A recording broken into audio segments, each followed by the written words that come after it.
The Royal Canadian Air Force facing the Second World War was not without sources of spiritual strength.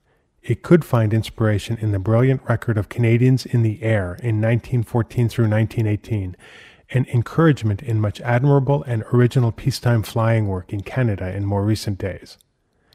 The years just ahead were to witness achievements greater in many ways than any in the past.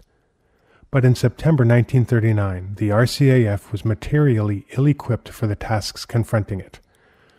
No more than 8 of the 11 permanent squadrons approved for the Home Defense Force in 1936 had been formed, and of these, only one, No. 5 General Reconnaissance Squadron, was fully trained and equipped for its operational role.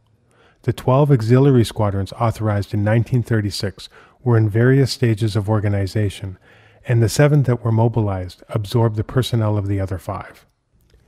Nevertheless, during the Second World War, the small RCAF of 1939 expanded into the 4th largest air force of the Allied powers, exceeded only by those of the United States, the Soviet Union, and Britain.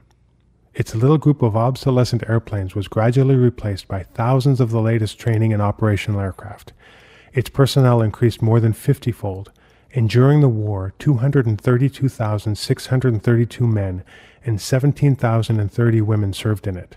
At home, it built up a vast training organization, the British Commonwealth Air Training Plan, and put more than 40 operational squadrons into the field for coastal defense, shipping protection, and other duties.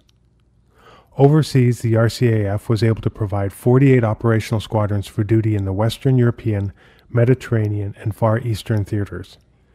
In addition, more Canadian aircrew actually served with the Royal Air Force than the RCAF squadrons overseas.